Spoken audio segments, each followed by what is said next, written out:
கர்த்தருடைய வார்த்தையை பகிர்ந்துள்ளார்.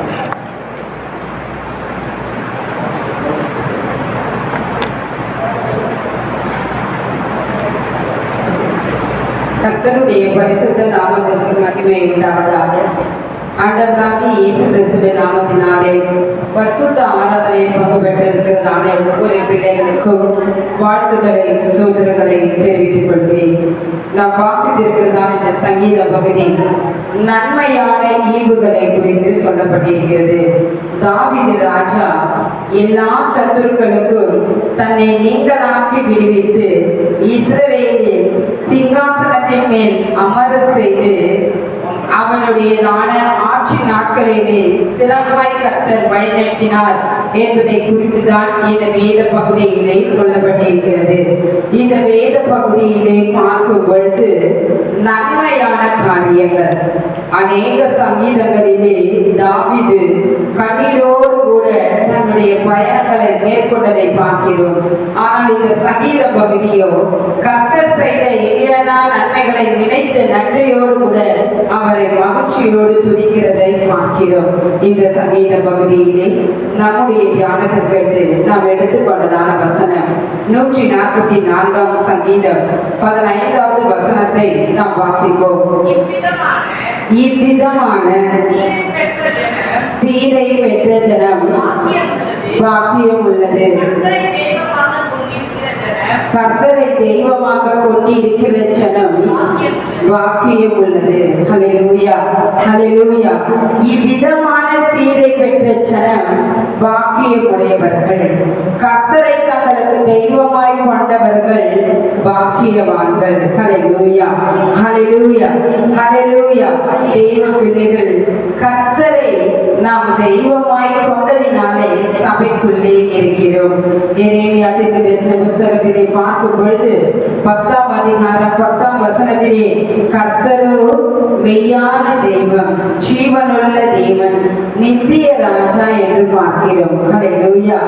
கர்த்தரே மெய்யான தெய்வம். ஹல்லேலூயா. கர்த்தரை தான் எனக்கு தெய்வமாக கொண்டிருக்கிறேன். ஏன் என்று பார்க்கும் பொழுது கல்லிமனை போல நான் இருக்கிறேன், மண்ணை போல இருக்கிறேன். ஹல்லேலூயா. கர்த்தர் என்னை உருவாக்கினார். ஹல்லேலூயா, ஹல்லேலூயா. அவருடைய கரத்தின் கிரியினாலும் அவருடைய சாயலினாலும் வடிவமைக்கப்பட்டிருக்கிறேன். ஹல்லேலூயா. குயவன் கையில் இருக்கிற களிமண்ணை போல நாம் கர்த்தருடைய கரத்திலே இருக்கிறோம். ஹல்லேலூயா. பூமியின் மண்ணினாலே கர்த்தர் நம்மை உருவாக்கி ஜீவ சுவாசத்தை நம்முடைய நாசியிலே ஊதினதினாலே நாம் ஜீவ ஆத்மாவாக இருக்கிறோம். என்னுடைய சுவாசம் கர்த்தர் கொடுத்ததான உயிராய் இருக்கிறது. ஹல்லேலூயா, ஹல்லேலூயா. கர்த்தர் தான் எனக்குள்ளே இருந்து எல்லாவித காரியங்களையும் செய்கிறார். இந்த மண்ணிற்கு கர்த்தர் மகிமையை கொடுத்தார்.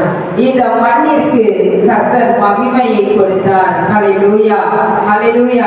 எபிரேயர் புத்தகத்திலே 2ஆம் அதிகாரம் 7ஆம் வசனத்திலே பார்க்கும் பொழுது கர்த்தர் மகிமையினாலும் கனத்தினாலும் நம்மை முடிச்சூட்டி தமது கரத்தின் கிரியை மேல் அதிகாரியாக வைத்து சகலத்தையும் நம்முடைய பாதங்களுக்கு அவர் கீழ்ப்படுத்தி வைத்திருக்கிறார். ஹல்லேலூயா. விசித்திர விரோதமாய் நம்மை உண்டாக்கினார், பிரமிக்கத்தக்கதாய் நாம் உண்டாக்கப்பட்டு இருக்கிறோம். அநாதி சிநேகத்தாலே நம்மை சிநேகித்தார், காருண்யத்தினாலே நம்மை எடுத்துக் கொள்கிறார், மனுஷனை கட்டி இருக்கிற அன்பின் கைகளினாலே நம்மை கட்டி இருக்கிறார்.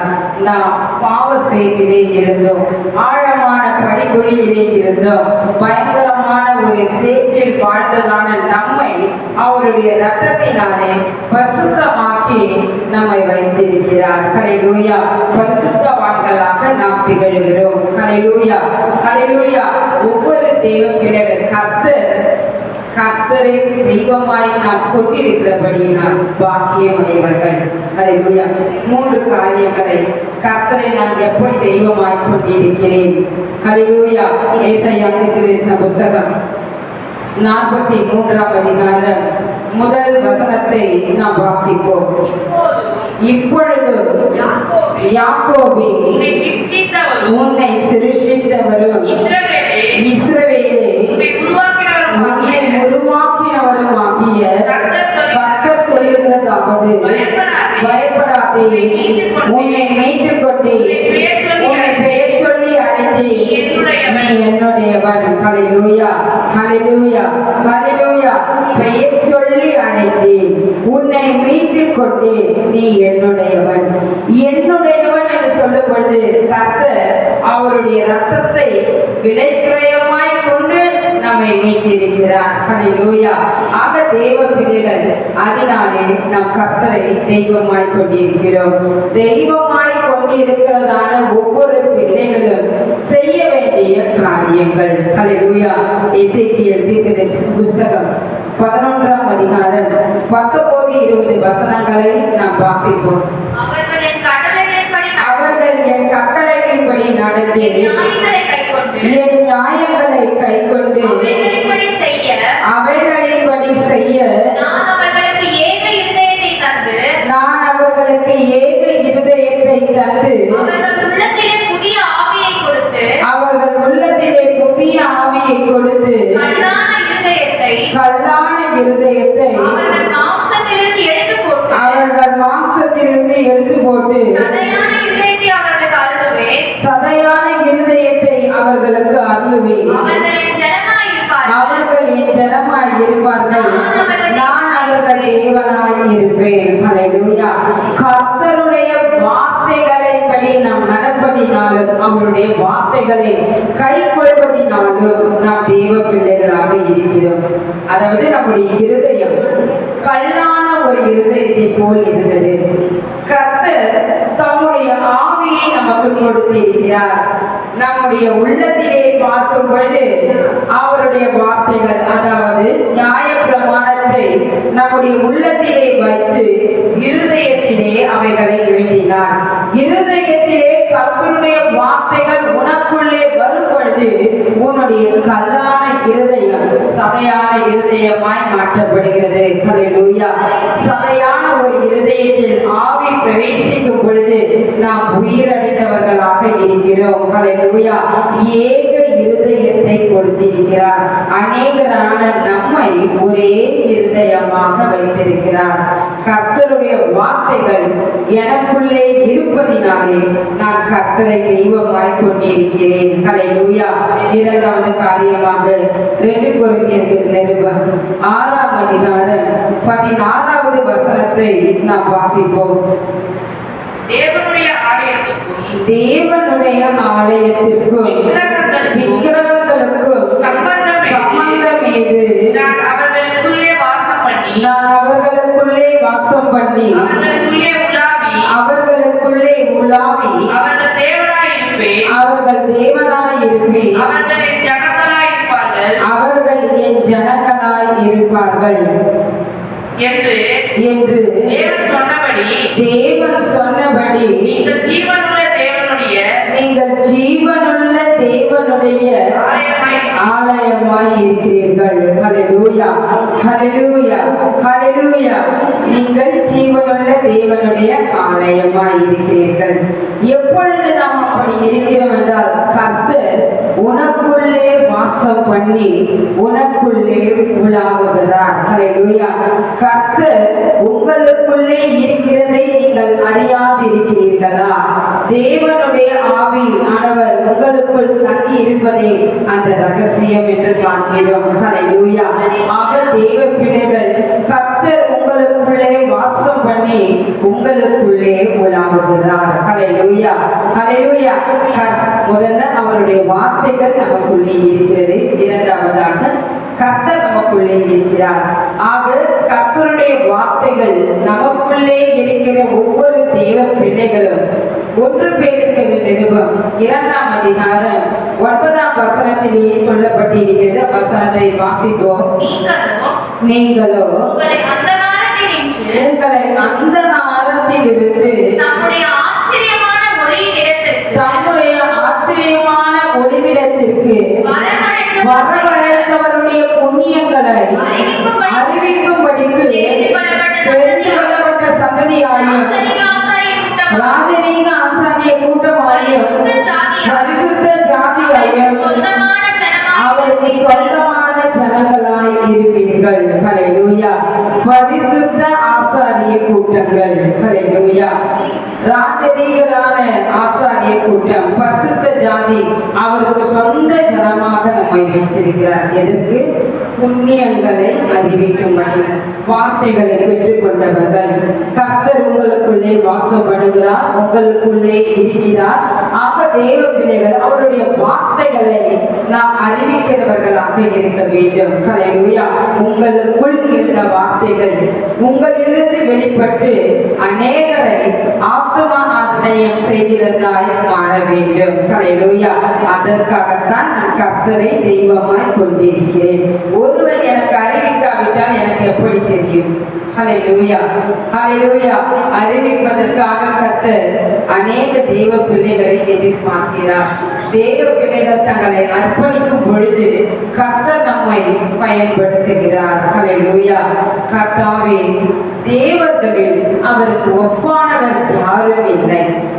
கர்த்தருக்கு ஒப்பானவர், அவருக்கு ஈக்குவலாக யாரையும் வைக்க முடியாது. பரிசுத்தத்தில் மகத்துவம் உள்ளவர், துதிகளில் பயப்படத்தக்கவர், அற்புதங்களை செய்கிறவர், அவருக்கு ஒப்பானவர் யார்? கர்த்தர் தம்முடைய கரத்தையும் மகத்துவத்தையும் நம்முடைய மத்தியிலே காண்பிக்க தொடங்கினார். அவருடைய கிரியைகளுக்கும் வல்லமைகளுக்கும் தக்கதாக செய்யத்தக்க தேவன் யார்? ஆக தேவனாகிய கர்த்தர் பெரியவர், அவருக்கு நிகரும் இல்லை, அவருக்கு ஒப்பானவரும் யாரும் இல்லை.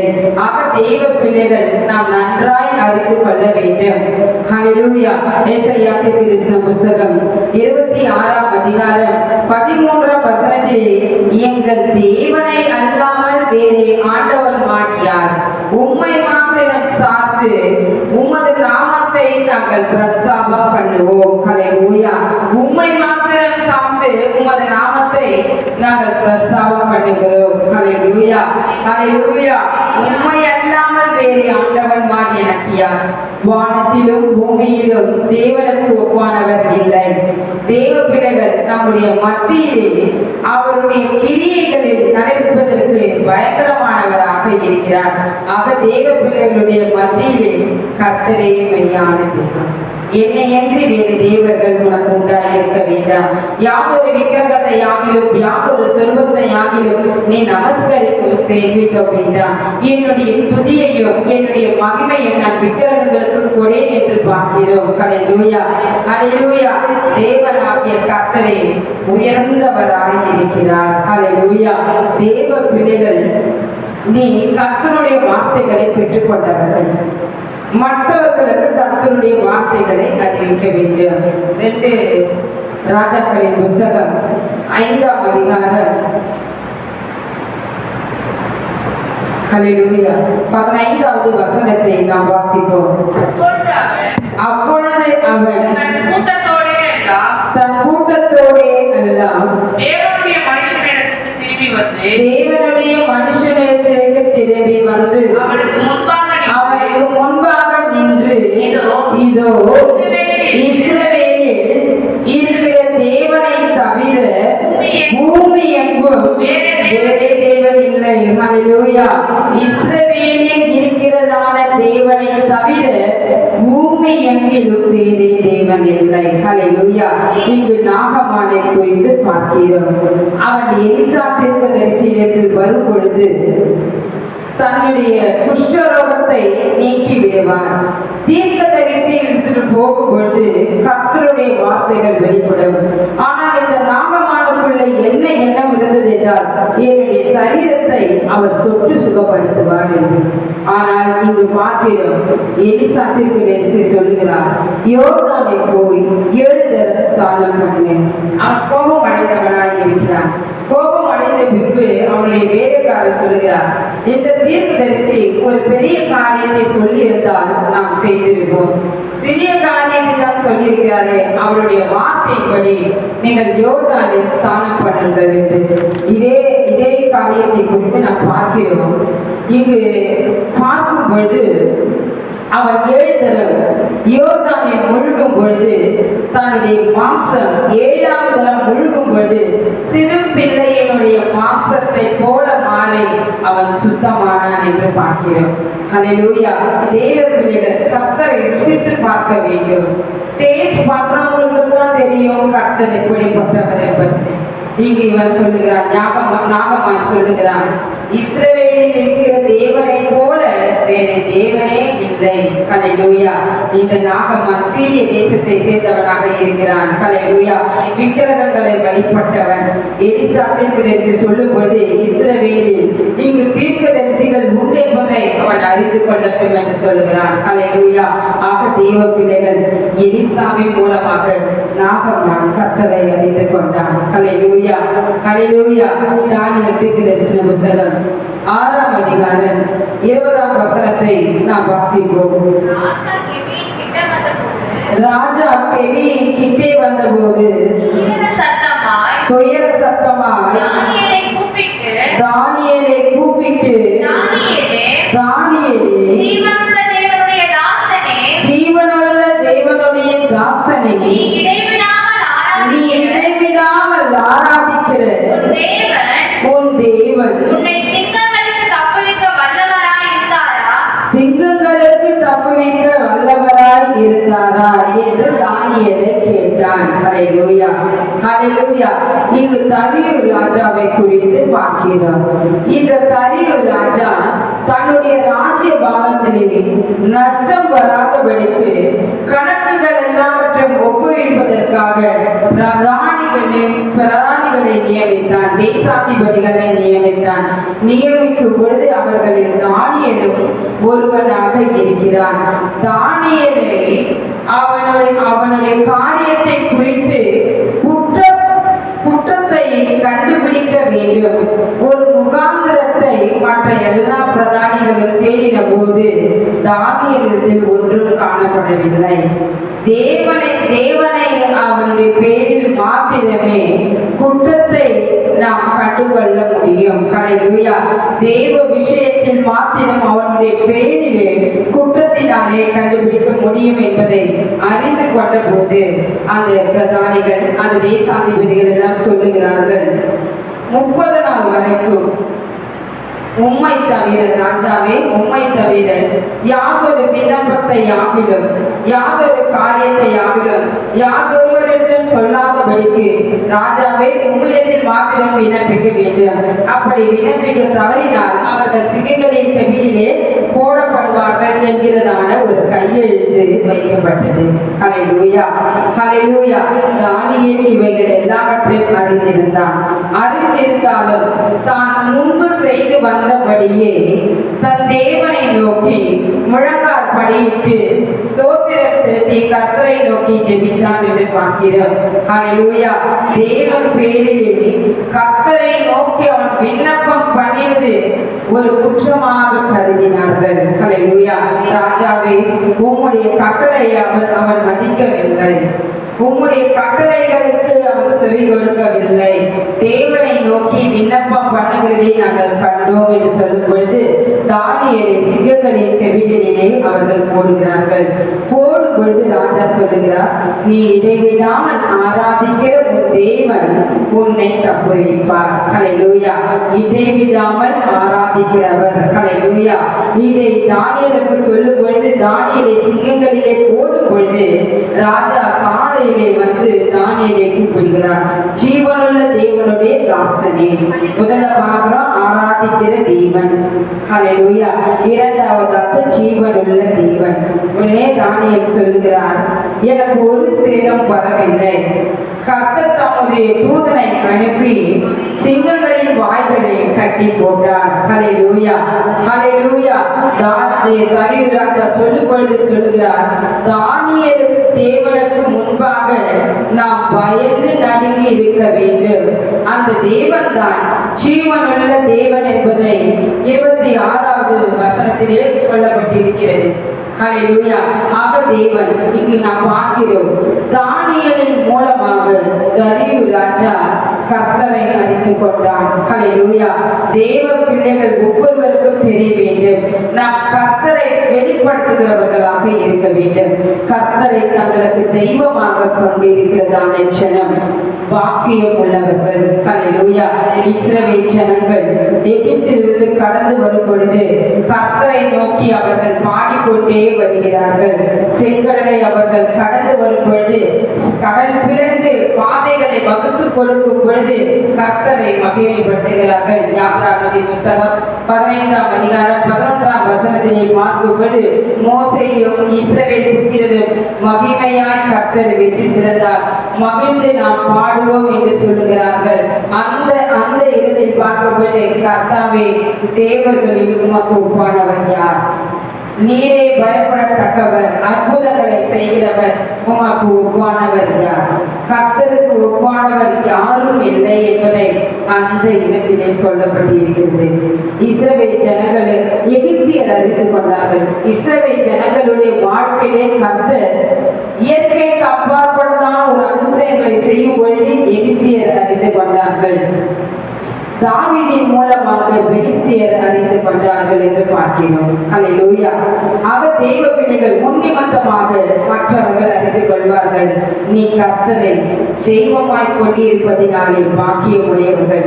இவ்விதமான சீரை பெற்ற ஜனம் என்று பார்க்கும்போது குமாரர்கள் விருட்சக கன்று போலவும் குமாரத்திகள் அரண்மனையில் இருக்கிறதான கற்களை போலவும் தங்களுடைய வீடுகளிலே வஸ்துக்களால் நிரம்பியதான ஒரு செல்வ செழிப்பான ஒரு வாழ்க்கையை குறித்து பார்க்கிறோம். செல்வ வாழ்வாக நம்முடைய நாட்களை போக்குவதற்கு கர்த்தர் உதவி செய்வார். நம்முடையதான நாட்களிலே முந்தின சீரை பார்க்கிலும் நற்சீர் கொண்டாக செய்கிற தேவனாக இருக்கிறார். ஆக தெய்வ பிள்ளைகள் ஒவ்வொருவரும் கர்த்தரை தெய்வமாய் கொண்டிருப்பதினாலே நாம் பாக்கியம் உடையவர்களாக இருக்கிறோம். கர்த்தர் இந்த சங்கீத பகுதியை கொடுத்துள்ள நாம் கரங்களை தட்டி ஒருமித்து தெய்வ நாமத்தை உயர்த்துவோம்.